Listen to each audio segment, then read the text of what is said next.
What's up, y'all? It's Fins the Spook, keeping it real down here in the swamps. Just thought I'd come at you with something different for a change. Isn't that what we all like to say? Um, I haven't been doing a lot with comics lately. I mean, I have some new stuff, but I don't know. Whatever. This has sort of been my new or my late little buzz, my retro video games. So I figured I'd just do just a little thing here. It's no big deal, but kind of show off some of the stuff. I don't say show off because none of this stuff I don't think is super high value, but just some of the stuff I've been collecting. You can see some of it in the background. Um, but yeah, so I've been doing a lot of retro video games like Atari, Super Nintendo, stuff like that. This here is my original. Well, no, sorry, this is not my original Nintendo Entertainment System. I shouldn't say that. I picked this up from a buddy who does, refurbishments and things like that. It's not modded or anything. It's just the standard system. Get your outputs back there and everything. I did get a new set of pins for it.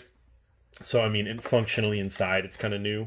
It has been cleaned and everything like that. But yeah, when I was a kid, we did have an Atari 2600, but for whatever reason, yeah, and that was my first console. But I was born in the early 80s, y'all. So most of you guys, probably a lot of you guys are, I don't know, maybe you're too young to even remember this. But yeah, I grew up with an Atari 2600. That was my first system. This was my first system that was mine, though, a Nintendo Entertainment System. So probably the one I have the most nostalgia for. Just wanted to run through some games I have. I have a bunch. You can see in the background there's more. There's like 3 shelves worth. But I couldn't really find a good way to film these. So as usual, we'll do some real high quality backgrounds like I'm known for in my videos. Let's see here. So this controller, I got an original controller here too. I'm not really showing this off for the sake of showing it off, but more because I'm going to use it as a backstop for the games in a second. So anyway, yeah, but I'm getting into like retro video game collecting a little bit. First one here is Rygar. So this was one that I remember renting from Blockbuster maybe, or whatever your local video game rental service was. Don't fall over, come on. And it was one of those games where I just had no idea what I was doing, man. I didn't know what I was doing at all. I was sitting in my dad's house. He had been divorced from my mom, and I was just my weekend with him, and I rented it, and I was just sitting there in front of the TV playing it, and he was watching me, and it's just one of those weird little slice of life moments that's just kind of stuck with me forever. So I don't know. Rygar, it's not a super popular game. It's certainly not a super valuable game, but I don't know, man. This one, my dad passed away within the last year, so I don't know, for whatever reason, this one's ringing a little truer maybe than usual. So there's Rygar, one of my favorite games on the NES. Castlevania, I'm sure everybody knows about Castlevania. There's my copy of it.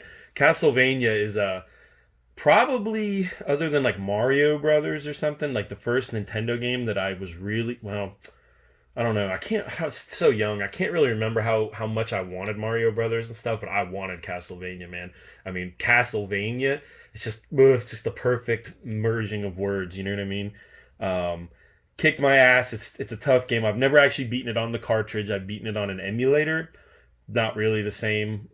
Functionally, I suppose the same, but the pure bloods out there will say you haven't beat it till you beat it on the cartridge. So this one still remains to be beat. But yeah, Castlevania, love it. Kind of falls in line with the horror stuff. You guys know I like that stuff. I have, oh shit, why didn't I get, see, totally, this is like, again, a high quality production. I actually have the box for this game and the manual for the Addams Family, and I didn't get them. Wait, I can pause the video. Hold on, 1 second. All right, the magic of modern technology, and boom, there it is. So yeah, like I said, I actually have the box for this one with the manual in it. Not a boxed game collector, but I really love the Addams Family in general, and I really liked the movie when I was a kid. Like, I just thought this was I had Addams Family, the movies, I had the cereal, I had the toys, I don't know, maybe McDonald's toys, I don't know. I just loved this movie, and I loved Christina Ricci, if you know what I'm saying. We were about the same age, so yeah, Addams Family, just cool. There's the game. It goes in the box. I usually keep them in the box. This one's out for some reason, but another one I just liked as a kid. I was really into the Addams Family, so this one was a big deal to me. One of the only other box games I have is the Uninvited, which is a horror, one of the few horror games on the Nintendo, or the Nintendo Entertainment System. And it's sort of I don't know what you call I don't know how to describe it, like first person point and click, kind of like the really, really old Dungeons and Dragons games. The thing is, I never had this game as a kid. I wanted it. I saw it in the magazines. I thought it was sick.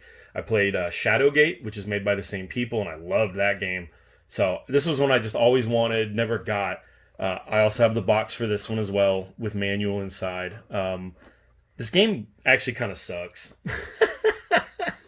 I bought it. I got it boxed. I was like, it's not new or anything. I mean, again, sealed is a whole different level, but it was complete in the box, and I played it, and this game just sucks. Like one of those that the mythology of it as a child, it was much better than the payoff as an adult. So unfortunately, can't really recommend the Uninvited unless you just have a bit of a nostalgia trip for it. But maybe one of the coolest pieces of art in terms of covers and labels the NES has. What else do we got here? Not too much. Like I said, I'm not going to go for a million years here. Silver Surfer, just kind of a cool crossover for the comics people out there, right? Silver Surfer, one of the supposedly one of the hardest games on the system. Although I would say there's games far harder than the Silver Surfer. This one's just more of like a pain in the ass. Made popular by the Angry Video Game Nerd, if any of y'all are familiar with him. So just a cool game. Mostly do comics on the channel, so I wanted to have a little something. I don't want to say it's the rarest game I have, but maybe like that noise is me taking them out of the sleeve. Sort of I don't know, just more uncommon games called Wampum by Jalico. It's got to be Jalico. Wampum, just I don't know, one of those games. It's not exactly racist, but you know how stuff is nowadays. So I don't know, just think it's cool. It's actually a pretty fun game. It's a little platformer. You play as a little Indian dude, a little Native American dude. So anyway, just one that I don't know, for some reason I like having this game, and I was really happy to get it. It's not super rare or anything, but rarer than the average one, I suppose you could say. A couple more and then we'll wrap this up. Blah blah blah. Monster Party. Loved this game as a kid, man. This game is weird.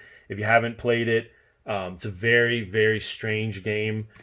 Again, this isn't a game review or anything. I just wanted to do something kind of cool, so I don't want to get into it. But it has like all the monsters on the cover, Dracula and all this stuff. Like I'm pretty sure this has nothing to do with the Universal monsters. It's like a Japanese game. They kind of westernized the art a little bit, I think, there to like try to make it a little more familiar. But it's a pretty sick game. It's a lot of fun. This one was one I really, really liked as a kid. Monster Party. The second to last one here we'll do is just another one that I rented and just really liked the shit out of it. It's another comic crossover. Little Nemo, the Dream Master. Little Nemo, could be wrong with my dates here.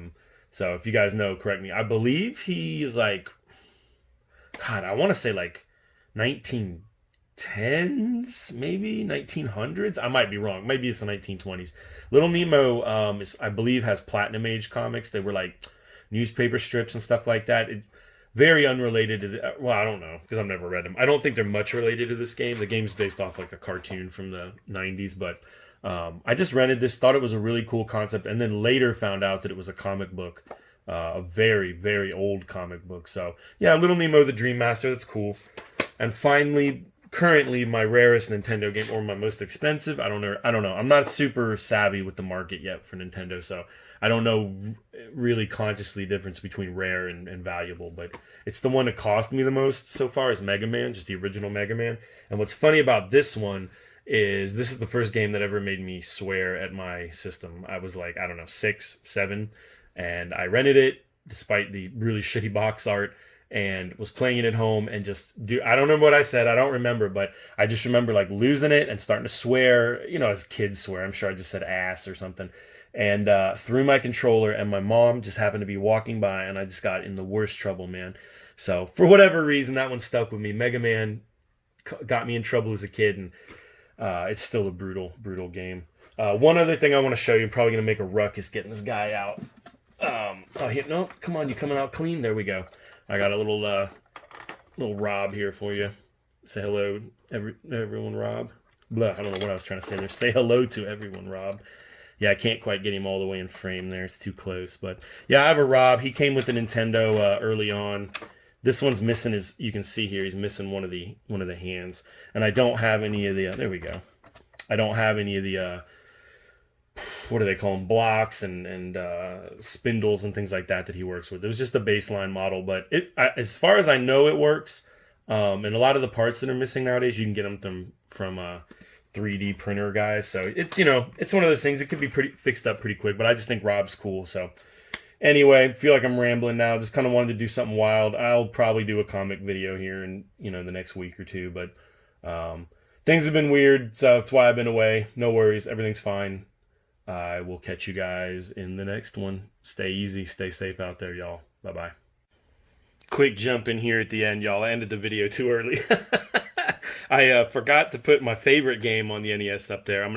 I hate editing videos. You guys, if you've ever watched my videos, you know that I pretty much don't edit. But, well, no, not pretty much. I don't edit. But I'm gonna go ahead and add this in as a clip at the end or something, whatever you call it. Because I meant to put this game up. This is my favorite game, and I had it sitting off to the side, and it just whatever. Anyway. Here we'll go. We'll stick it right there. Ghosts and Goblins, man, that's my favorite game on the NES. My absolute favorite game on the Nintendo Entertainment System. I think, yeah, this is the 3-screw version. It has 3 screws on the back. I actually have, I think it's on the 3rd shelf down there. I think it's buried. I don't think I can get to it, but without like upending everything. But I'm just looking through the titles real quick to see if it's on one of the ones I can grab. But I have another version of this game with 5 screws. I don't really know much about the history. Just some NES games have 3 screws in the back and some have 5. 5 screws are typically rarer. So anyway, Ghosts and Goblins. This is my favorite Nintendo game. I never owned it as a kid. It's crazy to say that. I mean, maybe that's why it's my favorite, because I just went to friends' houses and played it there and rented it like 12, 13 times. I don't know. It's just one of those weird ones where your favorite was never actually owned, and like I said, maybe that's why it was my favorite, because I couldn't like just play it to death. But anyway, couldn't end the video without throwing Ghosts and Goblins in there. Sorry for the false ending. This time I'm going for real. I'll see you guys next time. Bye-bye.